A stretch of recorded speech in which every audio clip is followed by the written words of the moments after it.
Hi, everyone, and welcome to the Monomyth Diaries, a podcast where ordinary people get to share their hero's journey. I'm Mandy, and I'll be your host. We'll discover powerful insights, critical moments of growth, and much more. Thanks for joining us. We all have a monomyth to share, and someone out there needs to hear it. Welcome to the Monomyth Diaries, where it's a take what you like and leave the rest podcast. Today's featured hero is Ida, retired business owner and founder of Venus Construction. She shares how her upbringing, work ethic, and unwavering commitment to others led not only to professional success, but a life filled with meaning and fulfillment. From starting her business to quietly helping her community, Ida's story reminds us of the importance of giving back. Let's welcome Ida to the show. All right, welcome to the Monomyth Diaries. Thanks for taking time out of your busy retired day to join us. I'm not very good at retirement, apparently. Yeah, that's right. You told me you were doing some contract work now. Yes, consulting work for the fire department in Fulshire Okay. and Willowford. Okay. Well, we're going to start with some Monomyth story starters. Just a quick series of questions. Answer as quickly as you can. Okay. For us to get to know you a little better. What's your favorite movie? Shawshank Redemption. If you could relive one moment of your life, what would it be? In Africa, finishing up playgrounds for orphans and having them sing to me. Oh, okay. So this isn't going to be super rapid fire. Tell us about that. I went to Africa on a mission trip with our church group, and we were working in an orphanage there in a little town called Bulimbu. And the first time we went, we built playgrounds out of pretty much nothing. So they gave me a whole crew full of teenagers that didn't know how to operate any power tools, and then we had a pile of poles and lumber that they were using to make pallets out of, so it was really hard, and we had to make that into some swing sets, and we made a teeter-totter. And when we got done, they all gathered together and sang. It was cool. Oh my gosh, that's right off the bat, I'm tearing up. Oh, look, I have one thing. I have tissues for you. But yeah, I mean, that was cool. That is super cool. Well, and that's part of the reason why I really wanted to have you on the show is the amount of service work you have done in your life. I've always admired that about you. The second time we went back to 4 years later with a little more experienced team this time. Robert came with me. We built a climbing wall for their scouts, because they had like a Boy Scout kind of thing, and Robert and his team built a road going up to their new dining hall. So basically 2-foot wide things of concrete going up a hill, because it would get muddy, so they couldn't get up the hill. Mm-hmm. So that's what we did the second time. Did they sing to you again? No, not that time. Not that time. No. But, I mean, we did a lot of work. I knew better the second time. I took an experienced bunch of people the second time and made sure we had people that knew how to do stuff. Still teenagers, though, that helped out. Yeah. What a magnificent way to give back. It was amazing. Yeah. Africa I would recommend anybody go there. Okay. Just for the people, if nothing else. Never mind the animals. That's cool, too. But the people are really cool. Have you done that, too, a safari over there? Oh, yeah. Both times, yeah. That's kind of like the reward at the end of our mission trip, is they take us through Kruger National Park for 3 days at the end. Oh. Yeah, so you get to go do not mission trip stuff at the end. What's one superpower you wish you had? To be able to see the future. What's your favorite season? I like fall, but after it starts getting cold. I like cold weather. I like the fireplace. I like bundling up. I was going to say, do we really have a fall in Texas? Yeah. Yeah. Not really. I like wearing winter clothes. Early bird or night owl? Oh, early bird. Times a million. You know, my alarm goes off at 5:15. I still go to the coffee shop. I'm there by 6:20 every morning. Can't start my day without going and reading the news and drinking coffee and getting away from distractions at the house. What's the most adventurous thing you've ever done? Well, when I was in high school, I worked for the Boy Scouts in New Mexico. But the year before I worked for them, I went on their Rayado program to Philmont. And as part of that, it was a 2-week backcountry trek with a ranger the whole time. But as part of that, they left us for 3 days. We had to build our own shelter and keep a diary and the whole 9 yards. So I did that in the New Mexico wilderness. Introvert or extrovert? I think we all know the answer to that. I don't know that our audience does. Extrovert. Extrovert. Right. Okay. Got that from my dad. Never met a stranger in my entire life. Yeah. I love that about you. You talk to everybody. Yes. Love everybody. Yes. If you could travel anywhere in the world tomorrow, where would you go? Back to Africa. I knew you were going to say that. Yeah. All right. Well, thanks for playing along. Sure. All right. So I asked you to come on the Monomyth Diaries to talk a little bit about your professional journey because I find it fascinating, especially because you give back so much. And after our conversation prior to this, you had talked a lot about your mom and dad and their influence on you. So we're going to circle all the way back to your childhood and talk about how you think your mom and dad and your upbringing influenced your professional journey. All right. My mom was a teacher when I was really young. She had a master's degree, and she taught school full time. And my father was a pipe fitter, so I grew up from the time I was 5 or so in Pasadena. My dad worked up and down the ship channel at all the refineries, building stuff. Then my mom went to work because this is so stupid. The school district wouldn't pay her to be a full-time teacher because since she had a master's degree, they would have had to pay her more. So they would only let her substitute. And she went to buy a washing machine at Sears, and the sales manager ended up offering her a job there selling washers and dryers and major appliances.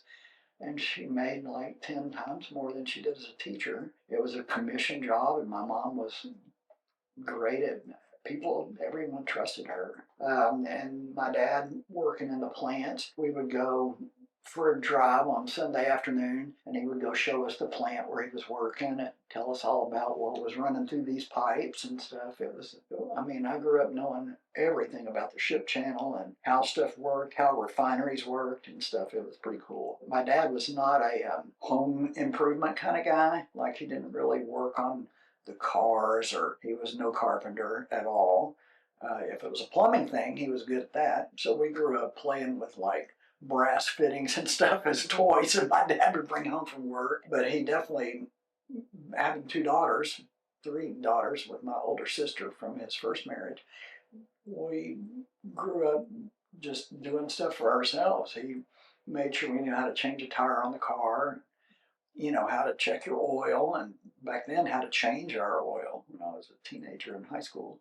And, we didn't ever get told, you can't do something. Like, girls don't do that. They never let us think we were limited about what we could do or what we wanted to be.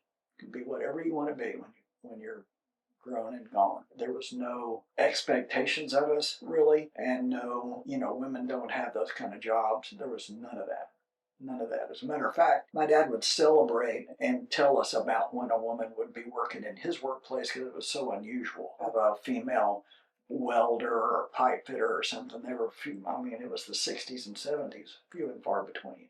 We never thought, oh, that's not something that I'm cut out for. My first job was selling auto parts. And just went on to not ever really have a traditional girl job, I guess. Girl job in air quotes, right? You don't really hear that term anymore, but I think we still do hear some of that. I definitely have outpaced the part of jobs now when I used to show up and people would be surprised that a woman owned a construction company.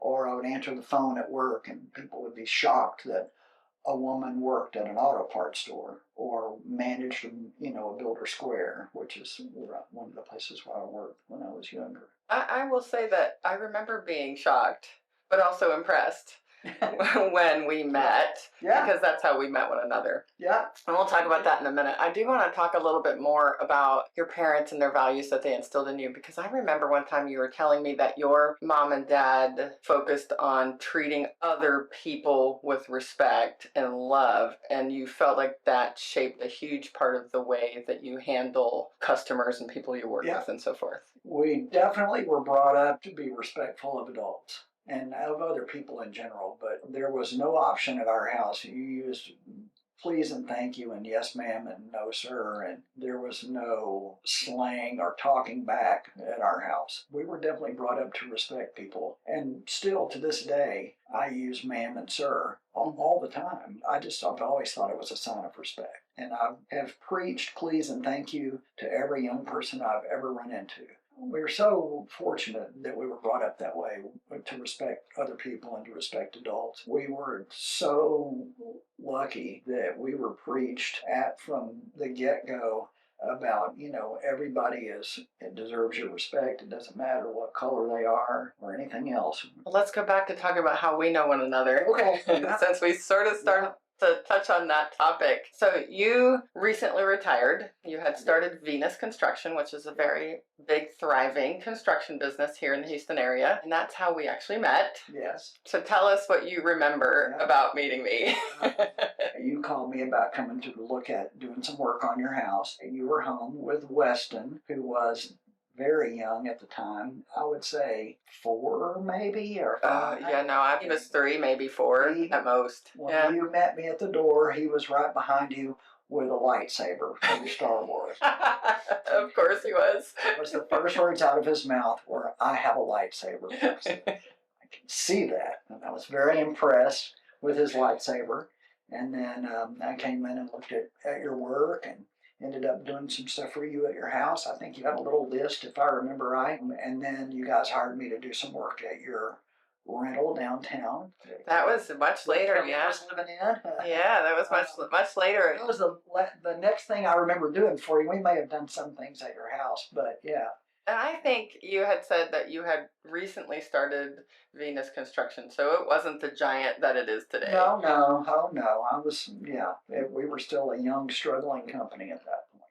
So, I mean, you don't get successful overnight, for sure. No, I remember my first impression of you and your crew was, man, these people are super professional and super polite. You and your crew were the kind of people I could leave my key with and let you in and out of my house, which is a rarity to feel that sort of integrity right out of the gate, right? I just knew that you were people that could be trusted, and I loved that. And I think it circles back around to what you were talking about with your mom and your dad and the way that you treated us and talked to us. And man, it was amazing. And you carried that all the way through on every job you've ever done for us. We tried to carry that through on all of our jobs. That was something that took some getting used to if you worked for me. I got a lot of guys who came out of the construction industry who were not used to that level of customer service or that level of cleanliness. You can't teach somebody to be polite. The ones that stuck with me that I had for years, Daniel and Holasio and Robert and Chase, and as they worked with each other, it rubbed off, and they understood. And I would tell them, we have to clean up the job every day. It was all about treating the customer's home with respect, the same way you treat the customer with respect. It's just the home is another player in our game, right?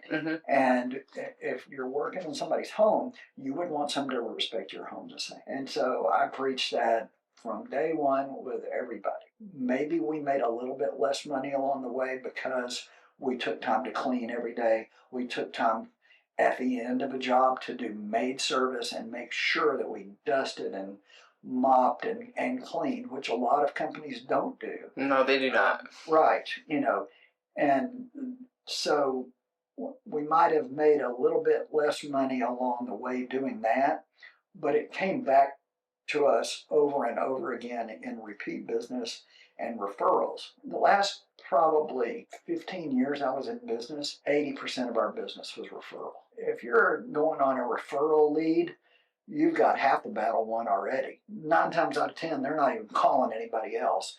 But also, they already know you, or at least your reputation. Gosh, repeat business. I mean, how many times have I worked on your house? I've referred you to so many people because you get what you pay for, right? We got respect. We knew that your guys showed up at 7 every day and left at 3. I loved knowing that there was a schedule. I thought that was brilliant. And as long as there was something to do at your house, we were there working. If we weren't going to be there, you knew that we weren't going to be there, and you knew why we weren't going to be there. There is no substitute for good communication in business. And customer service. And customer service, right? But communication is a huge part of that customer service. People just appreciate that. Mm-hmm.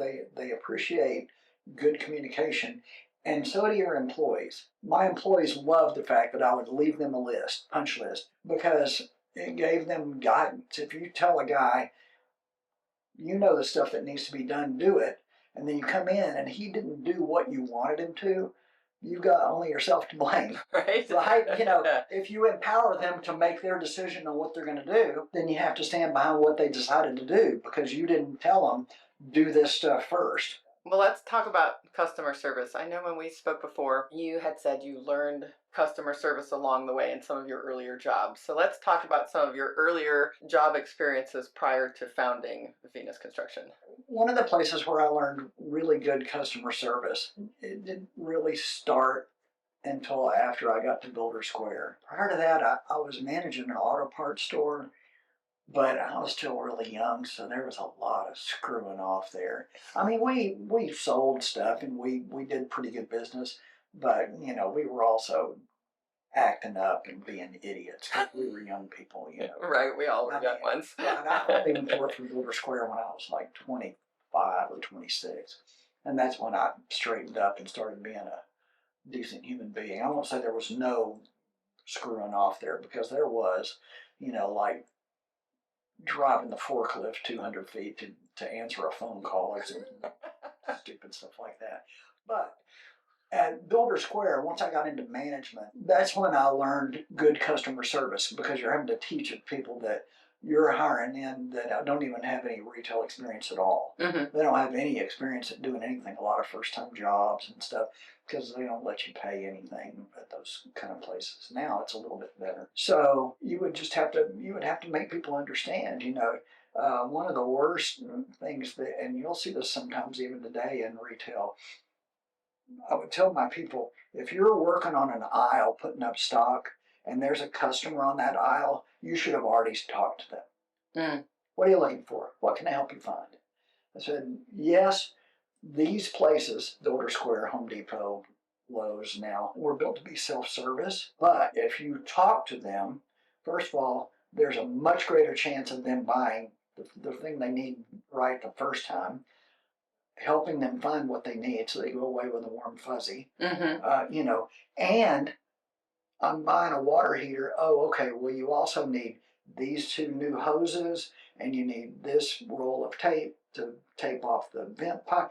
There's a lot more chance of add-on sales, which is what retail is about, you know, so. And customers returning because they got such great service. Right, because they got the right thing. There's nothing more irritating than to be told it's not my department. If somebody asks you where something is, you take them to it. If you get that service today in a store, if you ask somebody where something is and they take the time to walk you to wherever it is and show it to you, it's impressive. Mm-hmm. And it should be the norm, but it's not. It's the exception, which is unfortunate. But when I get somebody that gives me that kind of service these days, I never fail to thank them for it because it's somebody going above and beyond.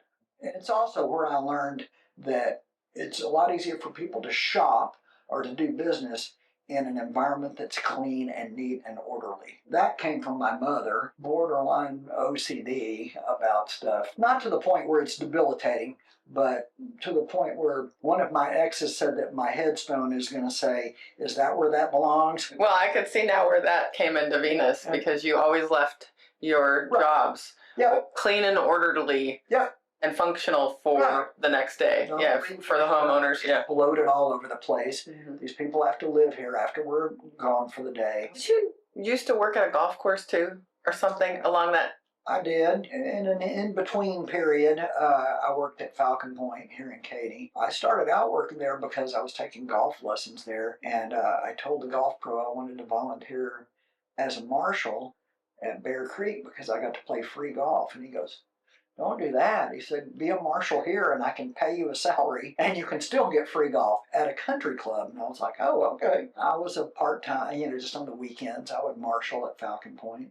The country club culture is an interesting one. That's one where you have to be overly polite and respectful. It's expected of you. And I was perfectly suited for the country club job because I already, was respectful and polite. And then I had a pretty good memory, so being able to remember the members' names at a country club, they love it. Using somebody's name in a conversation is like music to their ears. On my Venus construction jobs, obviously we knew customers' names, because you're working at their house. But if you're at a job like at the hardware store, I just went to the hardware store this morning and they know my name in there because I've been in there so much, they just know me. And so when you walk in and three different people call you by name, it gives you that feeling, that warm fuzzy, and that's what brings you back. People love that. And so the golf course was an easy job for me. It just didn't pay very good. So that's when I decided to start Venus. But you had another business before Venus, right? I had another construction company, Transformations Remodeling. That was my first go-round at construction. It was plagued with everything that you do wrong when you're launching off into a new career that you've never had before. I knew all about what it took to do job. Like I knew all about building materials and lumber and plumbing and electrical because I had sold it for years at Builder Square. But I didn't have the knowledge to do that stuff myself. I had bought an old house here in Katy that was boarded up by the health department wreck, and I remodeled it myself. And when I did that, my realtor kind of helped me with advice along the way, the guy who had helped me buy the house. And he would say, if you hired somebody to do this, they would charge you this much. And he said it enough until I was like, all this stuff seems fairly straightforward. Maybe I can get a job doing that. And so that's when I decided to start Transformations. My partner had a good job and we could live on her salary for the time being if my business didn't pay very well at first. So we took a leap of faith. And started Transformation. You mentioned that it was plagued with everything that could go wrong. Let's talk about some of those challenges. Yeah, because this show is about learning from our mistakes and growing and all the things, right? So like we were doing a fence and we didn't know what we were doing and we didn't know to call in for what we call a dig ticket, where you call and have all the utilities located before you dig. But we're digging and one of my workers, we're putting in a fence, and he was digging a post hole and hit a circuit going out from the backyard transformer to the street light. Ooh. Which they just run direct. They don't even run through a meter. Mm-hmm. And so, we hit it, and there's just this big bolt of electricity. You could hear it short out down there because the post hole diggers hit it. Thankfully, he was using ones with wooden handles because we did have a set that had metal handles, and he could have been hurt pretty bad. So, just mistakes like that you learn over the years. And then after that, anytime we did a fence, we would call and have them come out and locate it. So, to be really careful in that spot when you're digging. I had one of my guys step through a ceiling on a 2-story entryway. It scared me and him. He did the splits on either side of a ceiling joist, so thankfully he didn't fall through to the floor. But I was in the entryway when it happened, so I look up and there's just 2 legs hanging down and a man groaning loudly in the attic because he had landed on his area that it was sensitive. So anyway, one thing that I learned from that, and I've said this, I don't even know how many times I said it just earlier today, anybody can make a mistake in business or can have an employee that makes a mistake. And it's just how you react to the mistake. And learn from it. Right. So your first go-round was Transformation. Yes. You closed Transformations. I did. Yeah. And then what did you do? And that's when I went to work at the golf course. Oh, that was when you went to work at the golf course. Okay, so that was your interim. And I remember you telling me, I think, that you were planning events as well? Yes, at the golf course. So I wasn't a marshal for very long, and then once I closed Transformations, they hired me to work there full time in the pro shop. just, helping out and selling stuff in the pro shop because I had all that retail experience from earlier in my career. But then I really liked being out on the golf course. I got out every chance I could to go do things on the golf course for the shop. And we had a membership director who would sell memberships. And that was an important job because country clubs are expensive to belong to and hard to sell memberships to. He had said that another club he worked at, they had a position called a member relations director. And he was interested in doing that at Falcon Point. And so I got that job. So that was really a good job I got to do. It was all fun stuff. I didn't have to work in the pro shop anymore. And I got to do things like, I would plan the wine dinner for the members and country club members. You just have to make them feel like they're the most important people in the world. In your world, they are, because that's how you're getting paid. I would take the Ladies Golf Association members golfing at different golf courses that were part of our network, and then sometimes I moonlighted as a bartender, but only for all-inclusive events where it was open bar, because I was the one that tipped well.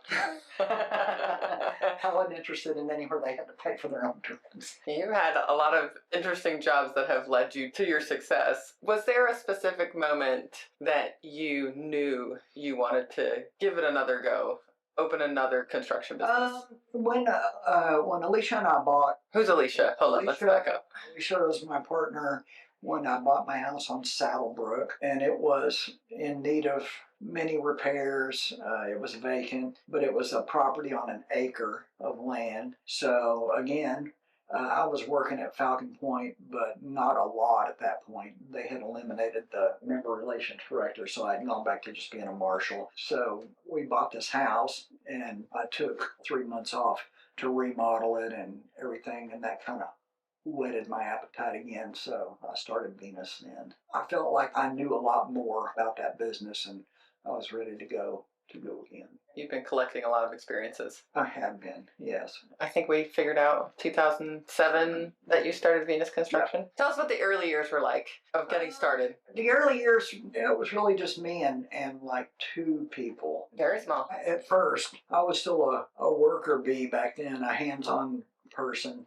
I mean, I didn't really ever have a super good skill set, hands-on stuff. I was okay with mechanical stuff, electrical and plumbing and things like that, but carpentry I was not very good at. You're good at the customer service part. I was, right. I was good at I was the rainmaker. Ooh, you are the rainmaker. I was the rainmaker, and that was the part I was good at, talking to people, figuring out what they needed, helping them shop for stuff like light fixtures, and together many times. We have. Online and in person. We've been on field trips to all over the place, cabinet places and granite places, all kinds of stuff.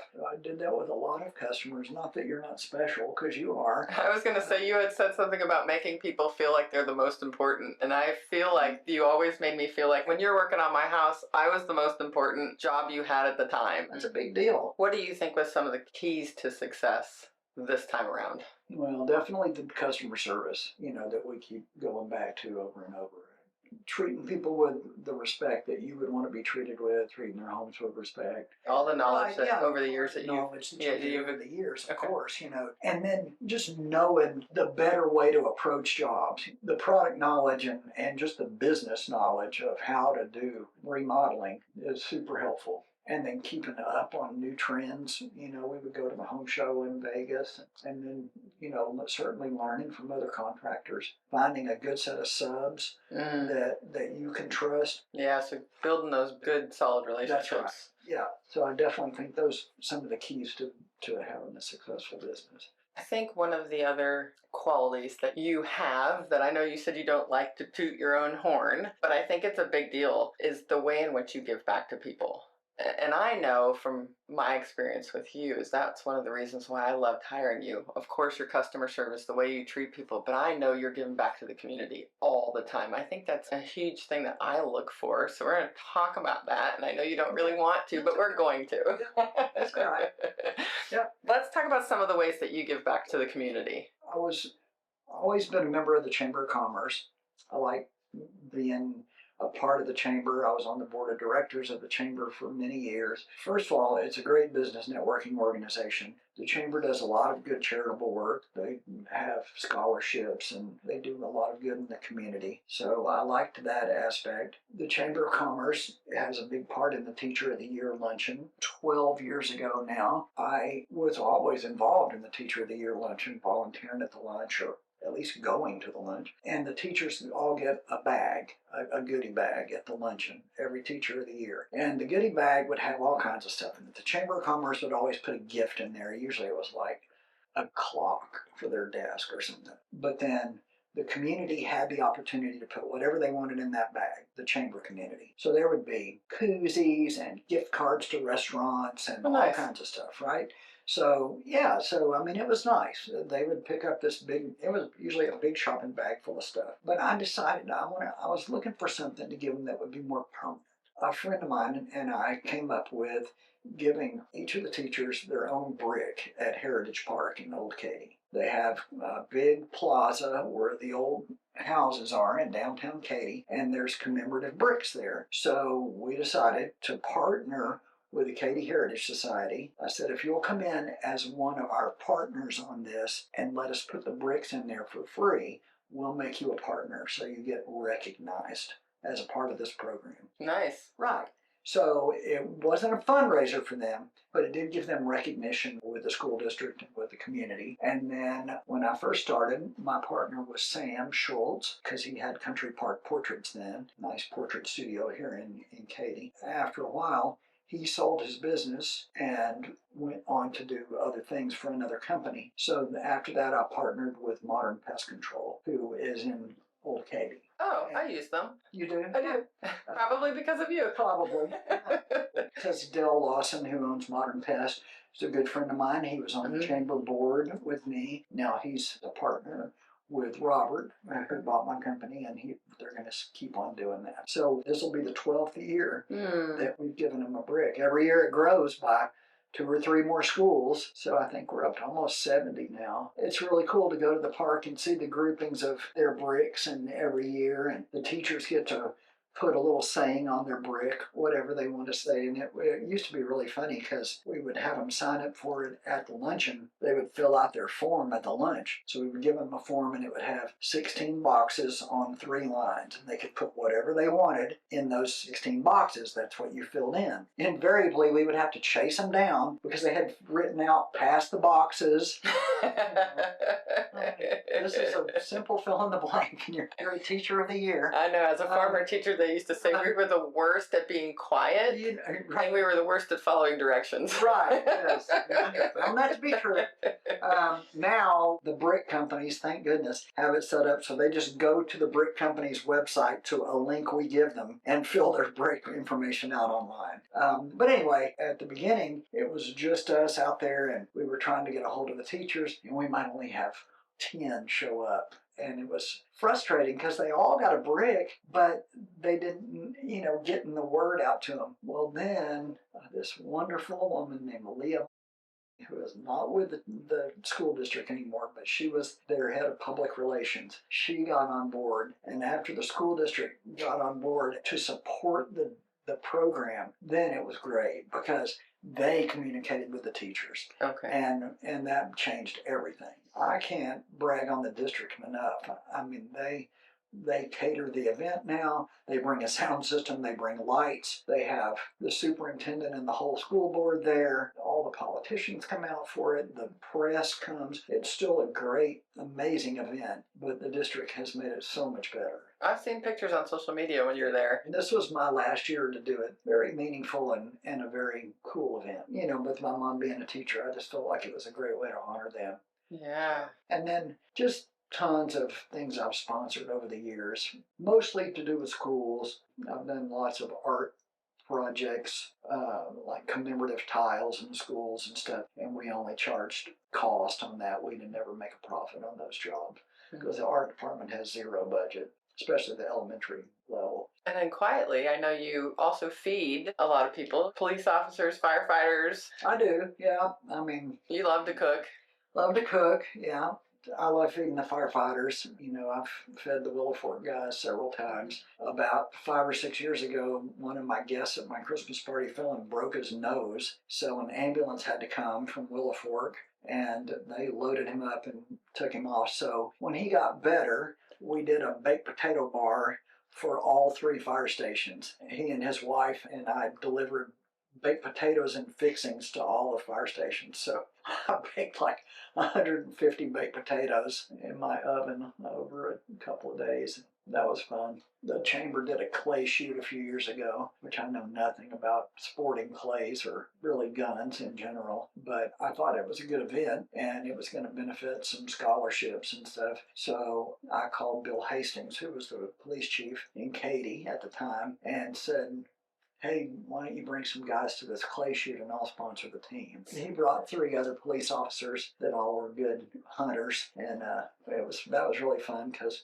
Patsy and I got to drive around in the golf cart with them and watch them shoot, but we didn't have to do anything, so it was pretty fun. And the amount of people that you helped during Hurricane Harvey here in Houston back in 2017. Hurricane Harvey, yeah. When our house flooded, I remember you calling and checking on me just to see how we were. And of course we were flooding. And of course you came to our rescue and helped put our house back together. But during that process, one of the things that stands out in my mind was you showing up at my house, bringing us gift cards to go out to dinner because we were not living in our home and, you know, our life was in shambles, and bringing us food, desserts and soups and all the things, and showing up on a Sunday morning randomly with mimosas.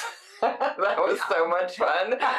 Pomegranate mimosas. Pomegranate mimosas, yeah. My introduction to that. Yeah. And you... Not too many contractors are going to give you the mimosa experience. No, they are not. And I remember you inviting not only us, but my host family that we were living with when we were homeless. Yeah. I'm going to put that in air quotes too. We were staying with some friends, and you invited all of us to your house for dinner. I mean, that was a big crew because they were a family of 6, and then we were, 3 of us as well. And that just so stands out in my mind of how you just gave back to so many people. And I'm sure that wasn't just happening with us. I know that.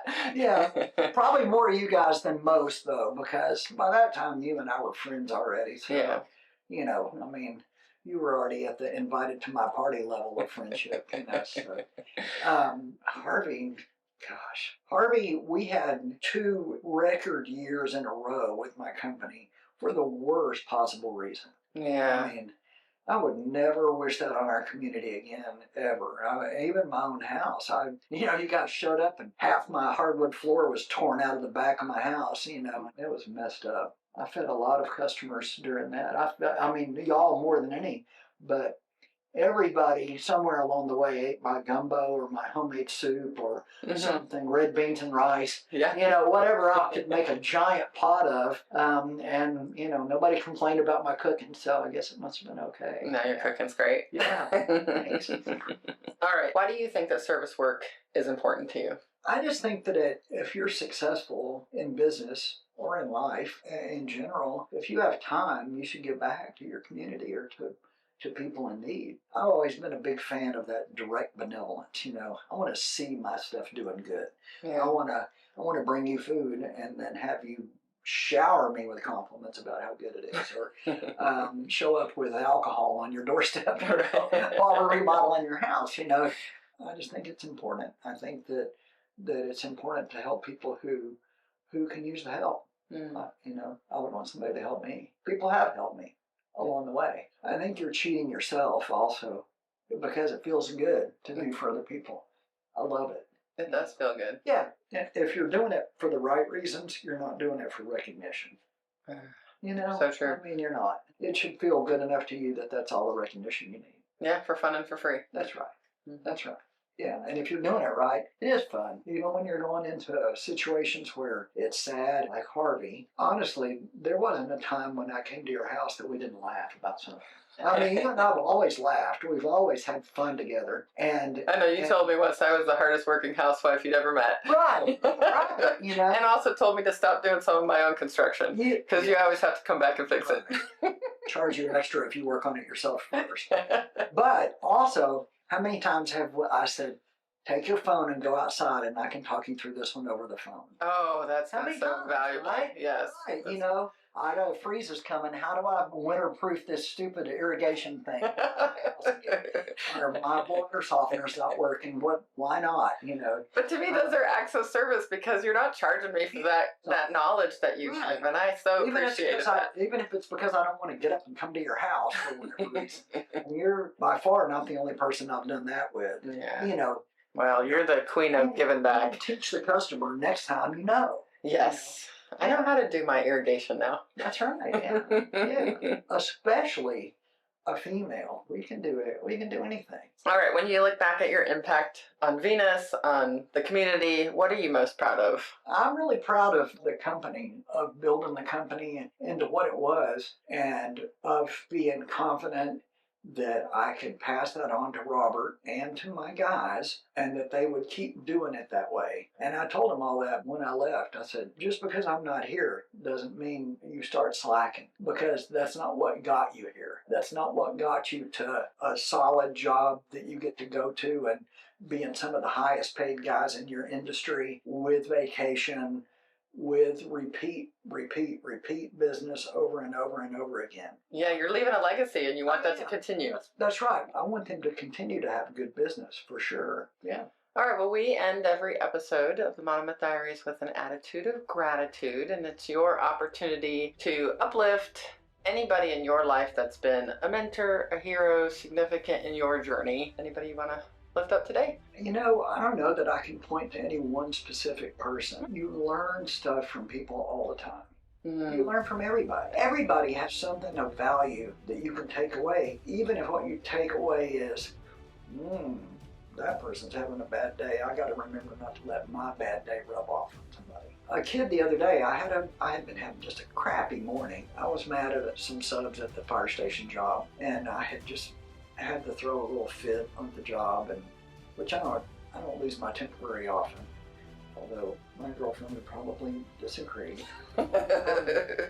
But I went to get a curbside at HEB, which I do a couple times a week, and I'm one of those people that tips. I tip the curbside person. And the kid brought my stuff out. He was a young boy. And I said, how's your day going? And he said, pretty good. I just got to work. And he was, just a really polite kid. And he put my stuff in the back seat. I said, well, I'm going to make your day start off really good. I'm going to give you a $5 tip. And I gave it to him. I said, because I'm having a terrible day, so I might as well make yours good. And he looked at it and he goes, tell me what's going on. What's going on with your day? Oh. And I was like, I went inside and found his boss. I was like, get some more like him. Right. Honestly. Oh. Yeah, I mean, what a good kid, right? From him, I took away, there's hope for young people. Yeah. Which there are always hope. Sorry, that anytime a young person like that steps up, Yeah. that's good stuff. That's touching. Yeah. So Those parents are doing something right. Right, that's right. Yeah, I mean, he yes ma'am to me and no ma'am to me. You just don't get that from everybody anymore, So I just try to learn from everybody. Try to get something from everybody. All right. Well, thanks for doing this. You're welcome. Really appreciate you sharing your journey with us and taking the time out of your busy retired schedule. Kid from HEB made me tear up. Yeah, and Ida's story reminds us that real success isn't measured by accolades or titles. It's measured in the quiet, consistent ways we show up for others. Her legacy isn't just in homes remodeled, but in people fed, comforted, and empowered. She shows us how to live a life of impact without ever needing to say, look at me. Thanks for joining us on the Monomyth Diaries. If this episode resonates with you or someone you know, we'd love for you to share it and spread the inspiration. Don't forget to follow us wherever you get your podcasts or on YouTube to stay connected. We'd appreciate if you could take a moment and rate and review the podcast. It helps us reach more people with stories of transformation and growth. You can visit us at monomythdiaries.com or text us directly from the show notes to reach out and keep the conversations going. Until next time, heroes, let's journey together through our monomyths.